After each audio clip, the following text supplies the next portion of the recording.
So we just finished the 2018-2019 state budget in Albany, the state's capital. New York's budget process starts in January of each year. This is a tradition. It's in the Constitution. It's part of the laws of New York, where the governor will introduce the state's spending plan. Our governor is Andrew Cuomo. He was elected in 2011, and he comes from Queens, New York, and New York City. He is proposing this budget to the state legislature. And the legislature is divided into two houses, the New York State Senate, which has 63 members of the state Senate, and it is almost evenly divided right down the middle and is currently governed by a bipartisan coalition. The other house of the state legislature is the New York State Assembly. There's 150 members, 62 of which come from New York City, as Democrat, and is largely controlled. 71% of the state assembly house is controlled by the Democrats. So there's a total of 213 members. So the counties are involved in this process because we represent the community point of view. And we try to bring the needs of the community, the local taxpayers, to the State House. And why that's important is because local taxes right now are being used to fund state programs and services. Our counties here in New York largely have two forms of revenue: sales tax and property tax. Property taxes are too high in New York State. Most everyone, it's universally accepted. The amount of money that's taxed in New York State on property, too high. But what's happening here is it's fixed. It's not changing. It's only going up, up, up, even though it's limited by way of a property tax cap. The other form of revenue is sales tax. There was a discussion about internet sales tax and why that was important. It was largely concerning a loophole, and it was really decided in very closed-door manner. The whole process in which that topic was discussed is most unfortunate because I think most of the country will ultimately be looking at sales taxes as part of their ongoing revenue in this new economy. So for counties, there were lots of issues that were of interest to us. There was general purpose revenue sharing program, a program called AIM for towns, cities, and villages. And counties used to be part of that revenue sharing program in the early 1990s, losing that. But there were many other issues involving community colleges, criminal justice programs, bail reform, raise the age, economic development funding, and how communities will receive state funding, MBWE provisions required by the state. Education largely took center stage. In New York's budget process, it's usually education and healthcare spending, which consumes the vast majority, but there are also many, many other important issues: elections, programs and policies concerning the environment, housing needs, the needs of New York City, the needs of upstate New York, the judiciary, how it all interconnects together.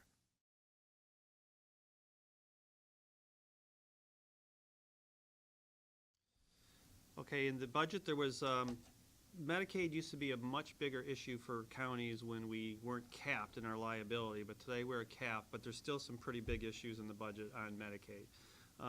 For those counties still in the nursing home business, there was a pretty important change in the budget where they're limiting the use of mandatory Medicaid managed care after 3 months in the nursing home setting for long-term placements.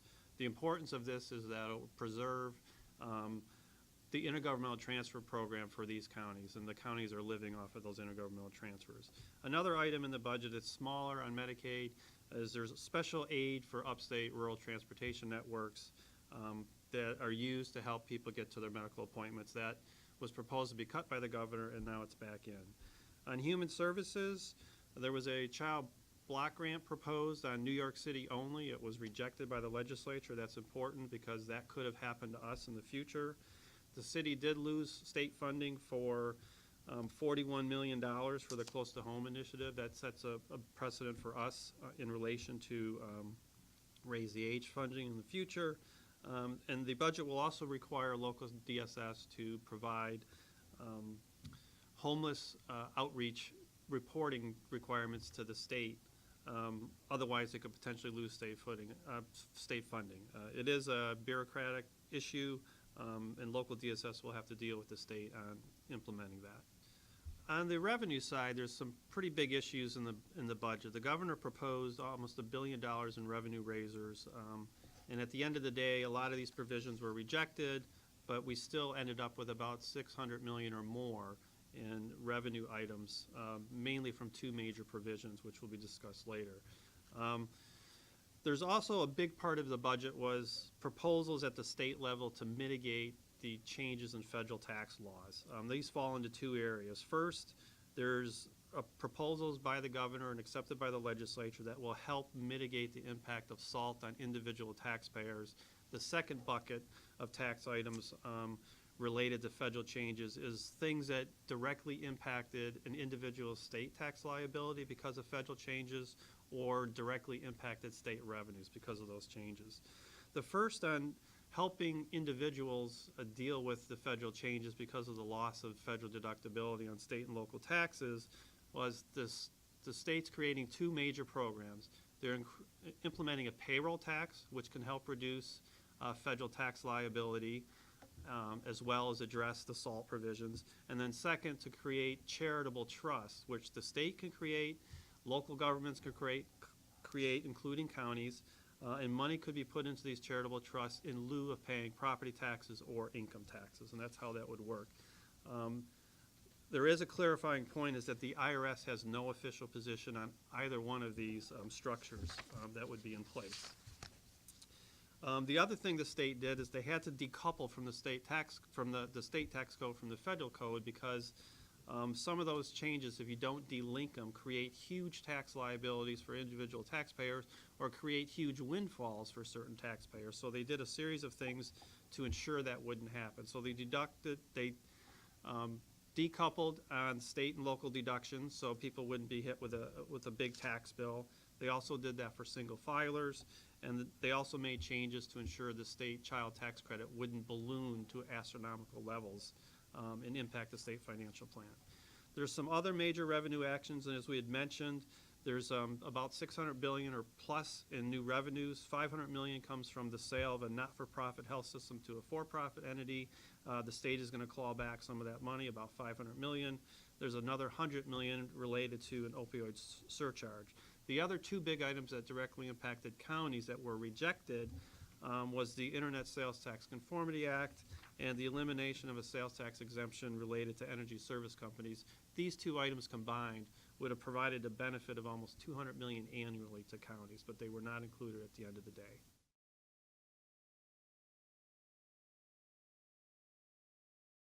For Raise the Age, at NYSAC's request, the budget included authorizing DASNY to assist counties in the creation of specialized secure detention facilities. Local social service districts, probation departments, and not-for-profits can now utilize DASNY financing. This will actually allow counties to have a increased flexibility in building and a quicker time frame. This was at NYSAC's request. The budget also included $100 million in funding for Raise the Age implementation funding. This will be eligible to two counties and the City of New York once they complete and submit a plan to the Office of Children and Family Services and the Division of Criminal Justice. The funding can be used for preventative services, probation services, law enforcement services, court operations, and detention services. It is important to note, though, that this funding is for 2 quarters of the state fiscal year and it will be 1 quarter of the county fiscal year. Moving on to opioid funding. The budget included an opioid stewardship program. This establishes an annual fund of $100 million that pharmaceutical manufacturers and wholesalers will pay into based on a formula-based equation.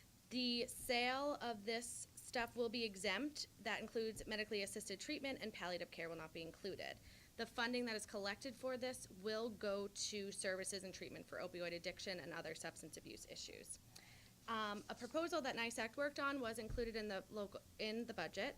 It is almost about $4 million that will go to programs and services for substance abuse disorder within jail facilities. It will go through the Office of Alcohol and Substance Abuse and will go through the local government units within the county.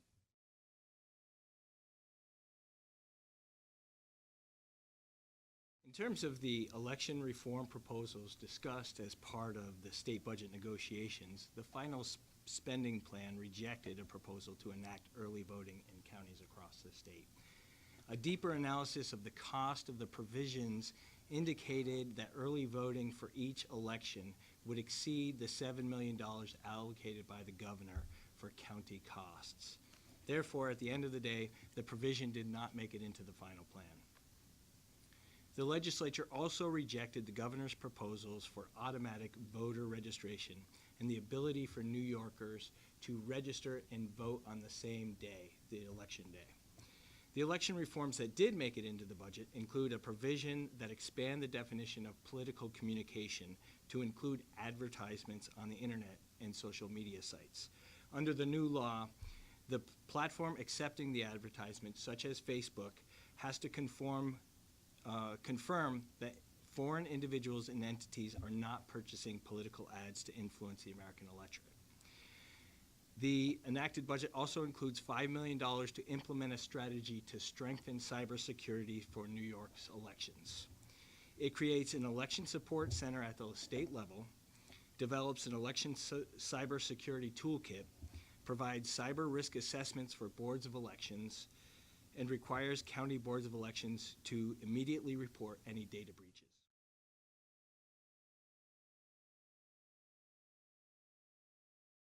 Under the terms of the extension, counties will have to continue to convene countywide shared services panels of local government leaders from 2019 through December of 2021.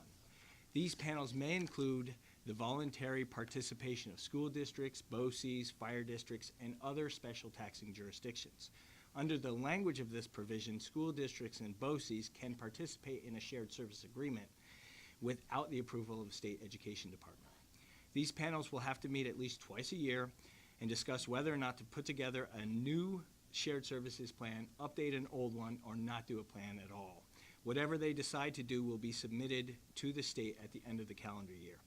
Any new shared services actions not included in a previous plan may be eligible for state matching funds depending on whether or not there's an available appropriation.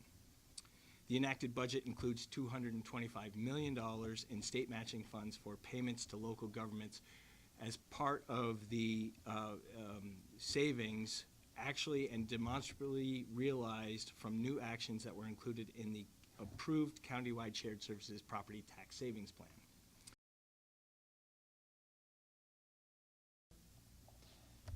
New York County's got a win in the budget for indigent defense services in this year's budget. Last year, we only received $104 million to perform these services for the state of New York. This year, counties will be receiving $155 million for indigent defense services. What is expected with this extra money? We are going to be expanding our services. We're going to be providing counsel at arraignment and counsel for setting bail. This is an important stage of the criminal system. This will be statewide. All counties will now be providing this. We'll also be providing we'll have caseload caps for our public defenders. A second piece to what happened in the budget with indigent defense services is dealing with when a county wants to change their system. If you now want to have a conflict defender, or if you want to go to a 18B attorney system, which is private attorneys handling your public defense system, this request will now go in, this plan will go into the OILS, the Office of Indigent Legal Services with the state, as opposed to OCA. This should make for a more streamlined plan and a more efficient county government. There's many changes that happened in the state budget regarding sexual harassment policies for both private and public employers.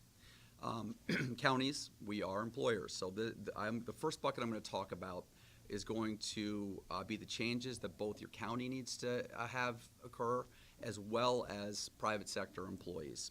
The first is going to be, there's a required statewide adoption for all employers of a model sexual harassment policy. This policy has not been put out yet. The Department of Labor will be establishing that later at a future date. The second piece of this that will happen for all employers, this is going to prohibit non-disclosure agreements. You cannot, as an employer, be the one to offer a non-disclosure agreement in a sexual harassment settlement. That does not mean the plaintiff can't request one, so one can still occur if the plaintiff is seeking this information to stay confidential. The third piece for all employers, it's going to prohibit what's called mandatory arbitration. That means if you're an employer, you can't have within your contract, your employee contract, the requirement to settle these matters through mandatory arbitration. This is, again, something that the plaintiff, they'd like to go through arbitration, can happen, but it can't be mandatory on the employer's side. The other piece that will happen for all employers, if you're bidding on a state contract of any kind through the state or state agency, you must certify as that business or that entity bidding that you're going to follow that model sexual harassment policy, and that you're going to swear under a certificate that you're having annual trainings in sexual harassment. The last piece, this does not apply to private employers, but only public, including county, state, and city and towns. If one is found to have a sexual harassment matter and the employee is found that they did commit sexual harassment and money is paid by that public entity, it's going to be a duty for that public entity to try to recoup that back from the employee that committed this act.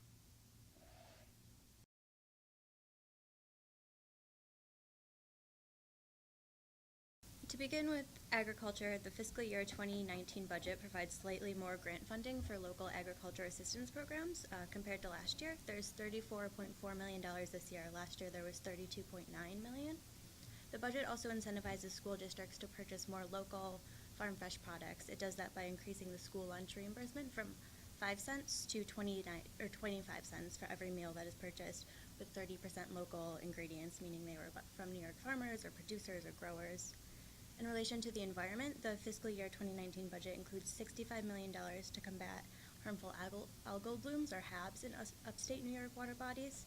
The budget also continues funding for the Environmental Protection Fund, or EPF, at $300 million.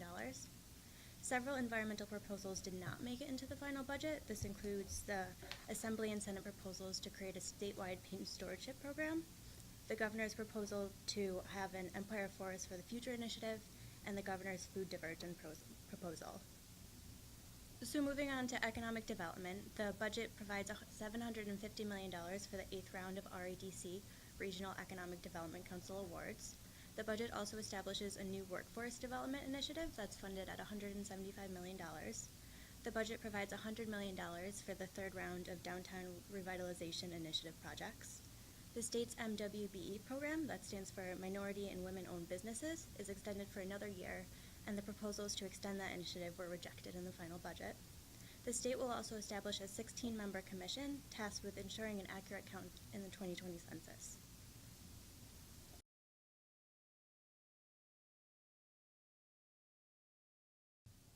Yeah, transportation funding was also a big piece of this year's state budget process.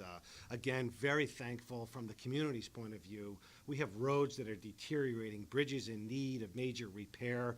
Just about over 80% of the highway miles in this state is local roads. People don't understand that.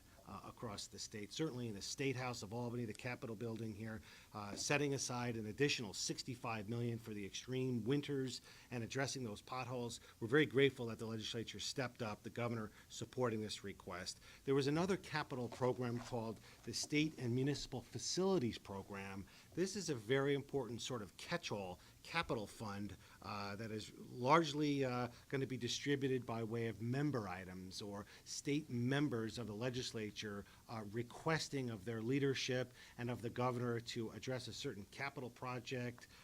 It can be used for many, many different purposes, but it has to have a service life of 10 years. So if county officials are going to request funding, we have to remember it has to have a 10-year service life.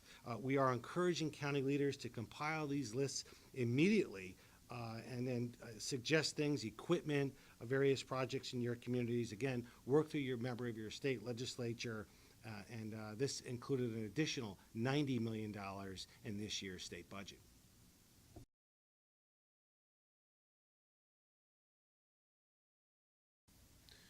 The state budget process also addressed really a long-standing issue surrounding the compensation of state legislators, currently at $79,000 a year.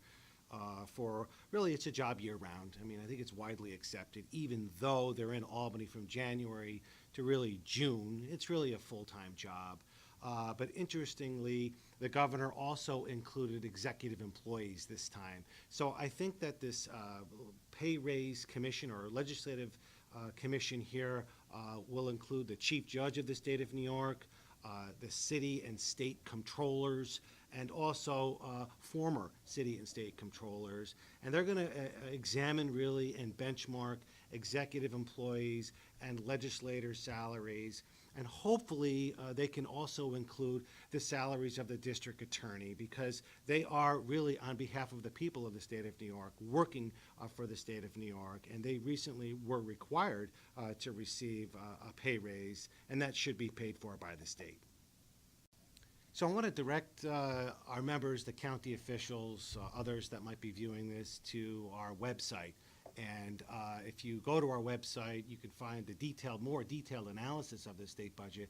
But if we pause for a minute here and look at what just happened here in the state's capital as we approach that Easter Passover weekend and this process that was used, it really is unfortunate that what is a routine job, arguably the most important function of a public official, is appropriating and spending our money, the people's money. This is done each and every year. It is a routine function, and the use of what's called a message of necessity, which is an extraordinary measure that's given to the governor of the state of New York through the state's constitution, using that vehicle to pass a routine process of enacting a state budget is simply wrong. State legislators should have a minimum of 3 days to review what's in those bills, to understand what they're casting their vote of yes or no for, to confer with their colleagues on either side of the aisle and debate it, talk about these things, as opposed to voting on something with very little review in the middle of the night at 4 o'clock in the morning. It should be banned. The practice should be ended, and the people deserve better. Speaking on behalf of communities, county governments, local governments, we have a stake as to what goes on in the state capitol. I think we deserve more from state officials. We deserve to know why we're spending $5 billion every year that we send from our communities to the State House. It's not a one-shot. It's every single year, $5 billion. That's just about every cent we tax the people in their property is being used to pay for state programs and services. It doesn't change. It's year in and year out. I think we deserve some performance benchmarks. Why are we spending this money? What is it being used to be spent for? Where is the accountability? How can we better use data analytics to drive and improve outcomes for recipients? The status quo is unacceptable, and it should be for taxpayers, and it should be certainly for recipients of these services. Don't we, as representatives of local government, as representatives of taxpayers, have the right to hold the state accountable for this? Shouldn't we?